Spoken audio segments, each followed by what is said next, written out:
আসসালামু আলাইকুম। তো আপনার ফেসবুক পোস্টের মধ্যে আপনি কীভাবে অটোমেটিক লাইক নেবেন এবং অনেক অনেক লাইক নেবেন, তাও আবার একদম ফ্রিতে। তো সেই জন্য আমাদের কী করতে হবে, আমাদের অবশ্যই আমরা আমাদের এই অ্যাপটিতে আমরা অবশ্যই অব্যবহৃত বা অপ্রয়োজনীয় একদম নতুন একটা ফেসবুক অ্যাকাউন্ট ব্যবহার করব। মেইন আমাদের ফেসবুক অ্যাকাউন্ট সেটা ব্যবহার করব না। তো এখন আমাদের যেটা করতে হবে, আমরা নতুন একটা ট্যাব নিই। নতুন একটা ট্যাব নিয়ে আমরা এখানে লিখবো হচ্ছে ডিজে লাইকার। ঠিক আছে, এটা লিখবো, ডিজে লাইকার লিখবো। দেন আমরা এখানে ডিজে লাইকারের মধ্যে যাব, ওয়েবসাইটের মধ্যে।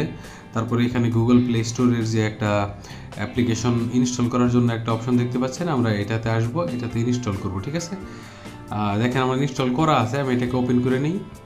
ওপেন করে নেওয়ার পরে এখানে বলতেছে লগ ইন উইথ ফেসবুক। আমি আগেই বললাম আপনি ফেসবুক দিয়ে লগ ইন করবেন, যে ফেসবুকটা আপনি ব্যবহার করেন না, অথবা একদম নতুন একটা ফেসবুক যেটা আপনি ব্যবহার করবেন না।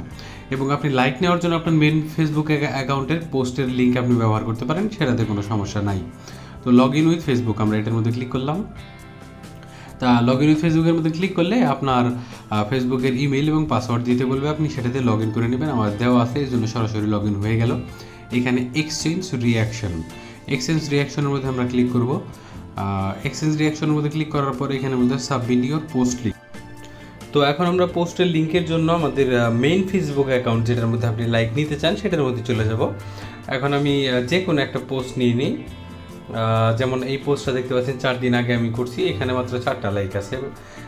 তো দেখতে পাচ্ছেন এইখান থেকে আমরা পোস্টের লিঙ্কটা কপি করব। 3 ডটের মধ্যে ক্লিক করব, দেন কপি লিঙ্কের মধ্যে ক্লিক করার পরে এখানে পাবলিক পোস্ট লিঙ্ক, এখানে আমরা লিঙ্কটা এনে পেস্ট করে দেব। নিচে submit I am not a robot এটা দিতে হবে। এখানে মোটরসাইকেলের পিকচারগুলো সিলেক্ট করে দিতে বলতেছে, দেন নেক্সটের মধ্যে ক্লিক করবো। ঠিক আছে, তারপরে আবার ট্রাফিক লাইট দিতে বলতেছে, আমরা ট্রাফিক লাইটটা দিয়ে দিই। দেখতে পাচ্ছেন এখানটা কিন্তু টিক মার্ক চলে আসলো। নিচে একটা সাবমিট বাটন আছে, আমরা সাবমিট বাটনের মধ্যে ক্লিক করব। তো সাবমিট বাটনের মধ্যে ক্লিক করার পর এখানে কিছুক্ষণ লোডিং হবে।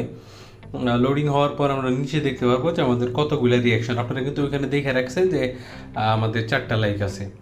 তো এখন আমরা কতগুলো লাইক পাই এইখানে। ঠিক আছে, তো সেটা আমরা দেখব। এখানে আমরা একটু ওয়েট করি। দেখতে পাচ্ছেন 20 রিয়াকশন ডেলিভার্ড, এখানে 20টা রিয়াকশন কিন্তু ডেলিভার্ড। এখানে নোটিফিকেশন দেখতে পাচ্ছেন, আমরা এখানে যাই দেখি আসলে হয়েছে কিনা। এইখানে দেখতে পাচ্ছেন আমি কিন্তু চলে আসা মাত্র এখানে 4টা ছিল, 24টা কিন্তু হয়ে গেল সেকেন্ডের মধ্যে। ঠিক আছে, তো এখন যদি আমরা আবার এক্সচেঞ্জ করতে যাই, তাহলে এখানে দেখতে পাচ্ছেন যে 15 মিনিট পর পর আপনি কিন্তু এটা করতে পারবেন, সারাদিনই করতে পারবেন, আনলিমিটেড করতে পারবেন এবং একদম ফ্রিতে।